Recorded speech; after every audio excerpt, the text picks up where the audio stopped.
ಧರ್ಮಸ್ಥಳದಲ್ಲಿ ಅಸ್ಥಿ ಪಂಜರಕ್ಕಾಗಿ ಆಪರೇಷನ್ ಮುಂದುವರಿತಾ ಇದೆ. ಇವತ್ತು ಕೂಡ ಎಸ್ಐಟಿ ಅಧಿಕಾರಿಗಳು ಸ್ಥಳವನ್ನು ಶೋಧ ಮಾಡುವುದಕ್ಕೆ ಮುಂದಾಗಿದ್ದಾರೆ. ಧರ್ಮಸ್ಥಳದಲ್ಲಿ ಆಪರೇಷನ್ ತಲೆಬುರುಡೆಯ ಕಾರ್ಯಾಚರಣೆ. ರತ್ನಗಿರಿ ಬೆಟ್ಟದಲ್ಲಿ ಸ್ಪೆಷಲ್ ಇನ್ವೆಸ್ಟಿಗೇಷನ್ ಟೀಮ್ನಿಂದ ಅಸ್ಥಿಗಾಗಿ ಶೋಧ. ರತ್ನಗಿರಿ ಬೆಟ್ಟದ ಬುಡದಲ್ಲಿ ಪಾಯಿಂಟ್ ನಂಬರ್ 16 ನಲ್ಲಿ ಶೋಧ. ಬಾಹುಬಲಿ ಮೂರ್ತಿ ಇರುವಂತಹ ರತ್ನಗಿರಿ ಬೆಟ್ಟದಲ್ಲಿ ತಲಾಶು ಮಾಡಲಾಗ್ತಾ ಇದೆ. ರತ್ನಗಿರಿ ಬೆಟ್ಟದಲ್ಲಿ ಪತ್ತೆಯಾಗುತ್ತಾ ಅಸ್ಥಿ ಪಂಜರ. ಪಬ್ಲಿಕ್ ಟಿವಿಯಲ್ಲಿ ಕ್ಷಣ ಕ್ಷಣದ ಲೈವ್ ಅಪ್ಡೇಟ್. ಹೇಗಾಗ್ತಾ ಇದೆ ಕಾರ್ಯಾಚರಣೆ? ದೂರುದಾರ ಹೇಳಿದ ರೀತಿಯಲ್ಲಿ ಅಸ್ಥಿ ಪಂಜರ ಸಿಕ್ಕೇ ಬಿಡುತ್ತಾ?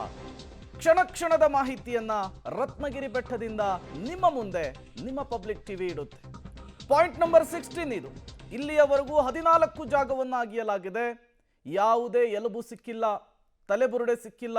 ಈ ಪ್ರಕರಣಕ್ಕೆ ಸ್ಫೋಟಕ ಸಾಕ್ಷ್ಯ ಸಿಕ್ಕಿಲ್ಲ. ಈಗ ಪಾಯಿಂಟ್ ನಂಬರ್ 16 ಇಲ್ಲಾದರೂ ಸಿಗುತ್ತಾ ಅಸ್ಥಿ ಪಂಜರ ಅನ್ನೋದು ಈಗಿರುವಂತಹ ಕುತೂಹಲ, ಈಗಿರುವಂತಹ ಪ್ರಶ್ನೆ. ಬಹುತೇಕ ಪಾಯಿಂಟ್ ನಂಬರ್ 14ಗೆ ಈ ಕಾರ್ಯಾಚರಣೆ ನಿಲ್ಲುತ್ತೆ ಅನ್ನುವಂತಹ ಮಾತಿತ್ತು. ಬಟ್ SIT ಅಧಿಕಾರಿಗಳು ದೂರುದಾರ ಹೇಳಿದ ಕಡೆಯಲ್ಲೆಲ್ಲ ಭೂಮಿಯನ್ನ ಅಗೆಯುವಂತಹ ಕೆಲಸವನ್ನ ಮಾಡ್ತಾ ಇದ್ದಾರೆ. ಅಸ್ಥಿಗಾಗಿ ಶೋಧವನ್ನ ನಡೆಸ್ತಾ ಇದ್ದಾರೆ. ಹಾಗಾಗಿಯೇ ಈಗ ರತ್ನಗಿರಿ ಬೆಟ್ಟಕ್ಕೆ ಈ ತಂಡ ತೆರಳಿರುವಂಥದ್ದು. ದೂರುದಾರನ ಸಮ್ಮುಖದಲ್ಲಿ, ಮಾಸ್ಕ್ ಮ್ಯಾನ್ನ ಸಮ್ಮುಖದಲ್ಲಿ ಭೂಮಿ ಅಗೆಯುವಂತಹ ಕಾರ್ಯಾಚರಣೆ ಈಗ ಮತ್ತೆ ಮುಂದುವರಿಯುತ್ತೆ. ಬಟ್ ಇಲ್ಲಿರುವಂತಹ ಪ್ರಶ್ನೆ, ಇವತ್ತಾದ್ರೂ ಈತ ತೋರಿಸಿದಂತಹ ಜಾಗದಲ್ಲಿ ತಲೆಬುರುಡೆ ಸಿಗುತ್ತಾ ಅಂತ. ಮತ್ತಷ್ಟು ಡೀಟೇಲ್ಸ್ ಅನ್ನು ಕೊಡ್ತಾರೆ ದೀಪಕ್, ನೇರ ಸಂಪರ್ಕದಲ್ಲಿ ಜಾಯಿನ್ ಆಗಿದ್ದಾರೆ. ದೀಪಕ್, ಪಾಯಿಂಟ್ ನಂಬರ್ 16 ರತ್ನಗಿರಿ ಬೆಟ್ಟಕ್ಕೆ ಕರ್ಕೊಂಡು ಹೋಗಿದ್ದಾನೆ ಅನಾಮಧೇಯ ವ್ಯಕ್ತಿ. ಹೇಗಾಗ್ತಾ ಇದೆ ಕಾರ್ಯಾಚರಣೆ? ಏನೆಲ್ಲ ಬೆಳವಣಿಗೆಗಳಾಗ್ತಾ ಇದೆ ದೀಪಕ್? ಪ್ರೇಮ್ ಕುಮಾರ್, ಧರ್ಮಸ್ಥಳ ಗ್ರಾಮ ಪಂಚಾಯತ್ ವ್ಯಾಪ್ತಿಗೆ ಸೇರಿದಂತಹ ಗ್ರಾಮದ ಬೇರೆ ಬೇರೆ ಜಾಗಗಳಲ್ಲಿ ಇಷ್ಟು ದಿವಸ ಕಾರ್ಯಾಚರಣೆ ನಡೆದಿರುವಂಥದ್ದು. ನೇತ್ರಾವತಿ ತಟದಲ್ಲಿ 13ನೇ ಪಾಯಿಂಟ್ ವರೆಗೆ ಅಲ್ಲಿ ಆಗಿತ್ತು. ಆನಂತರ ನೇತ್ರಾವತಿ ಸ್ನಾನಘಟ್ಟದ ಮತ್ತು ಬಂಗ್ಲೆಗುಡ್ಡೆ ಆಸ್ಪಾಸ್ನಲ್ಲಿ 14ನೇ ಪಾಯಿಂಟ್ ವರೆಗೆ ಆಗಿತ್ತು. ನಿನ್ನೆ ಸುಮಾರು ಒಂದು 3 ಕಿಲೋಮೀಟರ್ ದೂರದ ಇಲ್ಲಿ ಇರುವಂತಹ ಜಾಗದಲ್ಲಿ ಕಲ್ಲೇರಿ ಮತ್ತು ಬೋಳಿಯಾರ್ ಭಾಗದಲ್ಲಿ ಈ ಕಾರ್ಯಾಚರಣೆ ಮಾಡಿತ್ತು. ಆದರೆ ಇವತ್ತು ನಡೀತಾ ಇರುವಂತಹ ಸ್ಪಾಟ್ ಏನಿದೆ ಅದು ಬಹಳಷ್ಟು ಕುತೂಹಲಕಾರಿ ಅನ್ನುವಂಥದ್ದು. ದೇವಸ್ಥಾನದಿಂದ ಕೇವಲ ಕೂಗಳತೆ ದೂರದಲ್ಲಿರುವ ರತ್ನಗಿರಿ ಬೆಟ್ಟದ ತಪ್ಪಲಿನಲ್ಲಿ ಇವತ್ತಿನ ಕಾರ್ಯಾಚರಣೆ ನಡೀತಾ ಇದೆ. ನಾವು ಅದೇ ಸ್ಪಾಟ್ನಲ್ಲಿದ್ದೇವೆ. ಕೆಲವೇ ಕ್ಷಣಗಳ ಹಿಂದೆ, ಸುಮಾರು 5 ನಿಮಿಷಗಳ ಹಿಂದೆ ಇಲ್ಲಿ ಬಂದು ಈಗಾಗಲೇ ಕಾರ್ಯಾಚರಣೆಯನ್ನ ಆರಂಭ ಮಾಡಿರುವಂಥದ್ದು.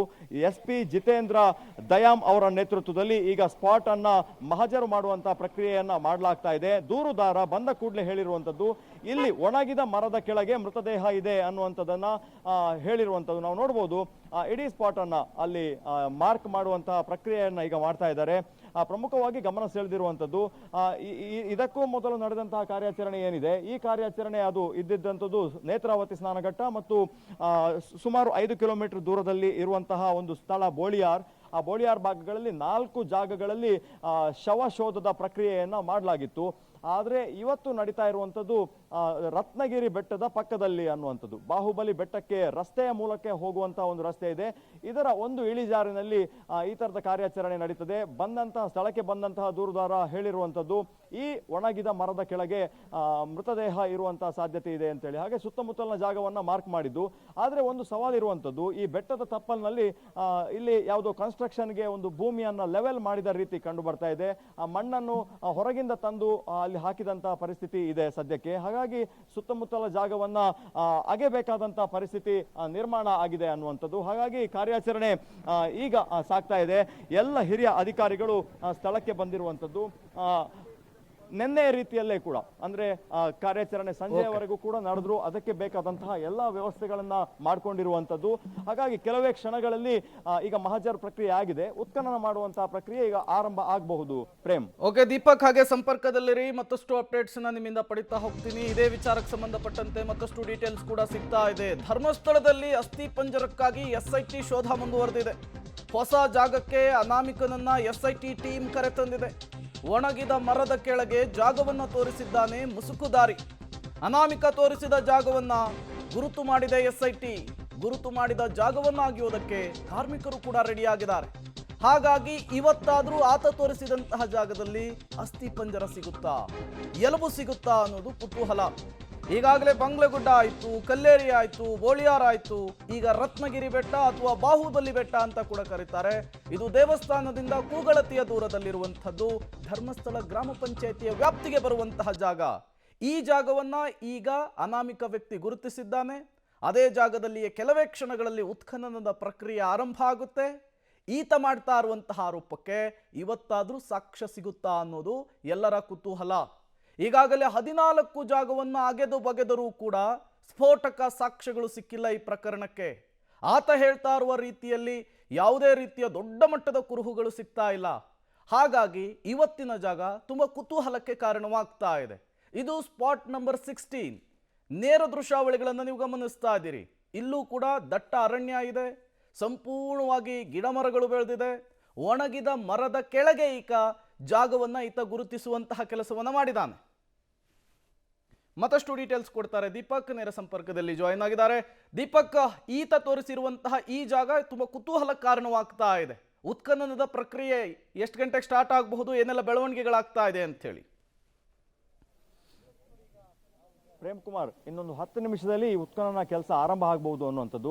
ಆರಂಭದಲ್ಲಿ ಈಗ ಈ ಹಿಂದಿನ ಎಲ್ಲ ಪ್ರಕರಣಗಳನ್ನು ನೋಡಿದರೆ ನಾವು ಆತ ಒಂದು ಮಹಜರು ಪ್ರಕ್ರಿಯೆಯನ್ನು ಈ ಹಿಂದೆಯೇ ಮಾಡಿದ್ರು. ಆದರೆ ನಿನ್ನೆ ಮತ್ತು ಇವತ್ತಿನ ಸ್ಪಾಟ್ಗಳೇನಿದೆ, ಈ ಸ್ಪಾಟ್ಗಳು ಅವತ್ತೇ ಮಹಜರು, ಅವತ್ತೇ ಡಿಗ್ಗಿಂಗ್ ಕಾರ್ಯಾಚರಣೆ ಅನ್ನುವಂಥದ್ದು. ಇದು ಬಾಹುಬಲಿ ಬೆಟ್ಟ ಅಂದರೆ ರತ್ನಗಿರಿ ಬೆಟ್ಟ. ಇದನ್ನು ರಸ್ತೆಯ ಮೂಲಕ ಕೂಡ ಭಕ್ತರು ಹೋಗ್ಬೋದು ಮತ್ತು ಮೆಟ್ಟಿಲಿನ ಮೂಲಕ ಕೂಡ ಹೋಗ್ಬೋದು. ಹಾಗಾಗಿ ಈ ಜಾಗದಲ್ಲೇ ಆತ ಬಂದು ತೋರಿಸಿರುವಂಥದ್ದು. ನಾವು ನಿಮಗೆ ತೋರಿಸಲಿಕ್ಕೆ ಪ್ರಯತ್ನ ಪಡ್ತೇವೆ. ಒಣಗಿದ ಮರ, ಅಲ್ಲಿ ಟ್ರಾನ್ಸ್ಫರ್ ವಿದ್ಯುತ್ ಕಂಬ ಇದೆ, ಅದರ ಆ ಭಾಗದಲ್ಲಿ ಒಣಗಿದ ಮರ ಇದೆ. ಆ ಒಣಗಿದ ಮರದ ಕೆಳಗೆ ತಾನು ಶವವನ್ನು ಹೂತಿಟ್ಟಿದ್ದೇನೆ ಅನ್ನುವಂಥ ಹಿನ್ನೆಲೆಯಲ್ಲಿ ಈ ಒಂದು ಕಾರ್ಯಾಚರಣೆ ಈಗ ನಡೀತಾ ಇದೆ. ಇದು ಬಹಳ ಓಪನ್ ಪ್ಲೇಸ್. ಇಲ್ಲಿ ಯಾವುದೇ ಮುಚ್ಚು ಮರಗಳು, ಅಡೆತಡೆಗಳು ಯಾವುದೂ ಕೂಡ ಕಾಣ್ತಾ ಇಲ್ಲ. ಟೇಪ್ ಸುತ್ತಿದ್ದಾರೆ 4 ಮರಕ್ಕೆ. ಆ ನಡುವೆ ಕ್ಲೀನ್ ಮಾಡುವಂತಹ ಜಾಗ ಎಲ್ಲವೂ ಕೂಡ ಕಾಣ್ತಾ ಇರುವಂಥದ್ದು. ಆ ನಂತರ ಡಿಗ್ಗಿಂಗ್ ಕಾರ್ಯಾಚರಣೆ ಮಾಡುವ ಸಂದರ್ಭ ಸಂಪೂರ್ಣವಾಗಿ ಸಾರ್ವಜನಿಕರನ್ನು ದೂರ ಇಡುವ, ಮಾಧ್ಯಮಗಳನ್ನು ದೂರ ಇಡುವಂತಹ ಸಾಧ್ಯತೆ ಇದೆ. ಈಗ ಆ ಸ್ಪಾಟ್ಗೆ ಯಾರಿಗೂ ಕೂಡ ಎಂಟ್ರಿ ಇಲ್ಲ ಅನ್ನುವಂಥದ್ದು. ಈಗ ಕಂಪ್ಲೀಟ್ ಆಗಿ ಆ ಜಾಗವನ್ನು ಶುಚಿಗೊಳಿಸುವ ಕೆಲಸ ಮಾಡ್ತಾರೆ. ಆರಂಭದಲ್ಲಿ ಎಲ್ಲ ರೀತಿ ಇದ್ದ ಹಾಗೆ ಆರಂಭದಲ್ಲಿ ಮಾನವ ಶ್ರಮವನ್ನೇ ಬಳಸ್ತಾರೆ. ನಾವು ನೋಡ್ಬೋದು ಪಂಚಾಯತ್ನ ಸಿಬ್ಬಂದಿಗಳ ಜೊತೆ ಅದನ್ನು ವಿಡಿಯೋ ರೆಕಾರ್ಡ್ ಮಾಡಿಕೊಳ್ಳುವಂತಹ ದೃಶ್ಯ ಕೂಡ ನಾವು ನೋಡ್ತಾ ಇದ್ದೇವೆ. ಅಂದರೆ ಪ್ರತಿ ಸ್ಪಾಟ್, ಕಳೆದ 15 ಸ್ಪಾಟ್ಗಳಲ್ಲಿ ಮತ್ತು ಅಕ್ಕಪಕ್ಕದಲ್ಲಿ ABCD ಅಂತ ಆತ ಏನು ಅಗದಿರ್ತಾನೆ ಆ ಎಲ್ಲ ಜಾಗಗಳನ್ನ ಈಗಾಗಲೇ ಪೊಲೀಸರು ವಿಡಿಯೋ ರೆಕಾರ್ಡ್ ಅನ್ನ ಮಾಡ್ಕೊಂಡಿರುವಂಥದ್ದು. ಯಾಕಂದ್ರೆ ಮುಂದೆ ವರದಿ ತಯಾರಿಕೆಯ ಸಂದರ್ಭದಲ್ಲಿ ಅದೆಲ್ಲವೂ ಕೂಡ ಉಪಯೋಗಕ್ಕೆ ಬರ್ತದೆ ಅನ್ನುವಂಥದ್ದು. ಆ ಹಿನ್ನೆಲೆಯಲ್ಲಿ ಇವತ್ತು ಕೂಡ ಆತನ ವಿಡಿಯೋ ರೆಕಾರ್ಡ್ ಅನ್ನ ಆ ಸ್ಪಾಟ್ ನಲ್ಲಿ ನಿಂತೆ ಅಧಿಕಾರಿಗಳು ಮಾಡ್ತಾ ಇದ್ದಾರೆ. ಪಂಚಾಯತ್ನ ಅಧಿಕಾರಿಗಳು, FSL, ಅದರ ಜೊತೆಗೆ ಸೋಕೋ ಅಧಿಕಾರಿಗಳು, ಫೊರೆನ್ಸಿಕ್, SIT, ಲೋಕಲ್ ಪೊಲೀಸರು ಎಲ್ಲ ಒಂದು ತಂಡವಾಗಿ, ಕಂದಾಯ ಅಧಿಕಾರಿಗಳು, AC ಸ್ಟೆಲ್ಲಾ ವರ್ಗೀಸ್ ಅವರು ಇವತ್ತು ಕೂಡ ಸ್ಥಳಕ್ಕೆ ಬಂದಿರುವಂತದ್ದು. ಅವರ ನೇತೃತ್ವದಲ್ಲಿ ಈ ತನಿಖೆ ಮುಂದುವರೆದಿರುವಂತದ್ದು. ಪ್ರೇಮ್. ಓಕೆ ದೀಪಕ್.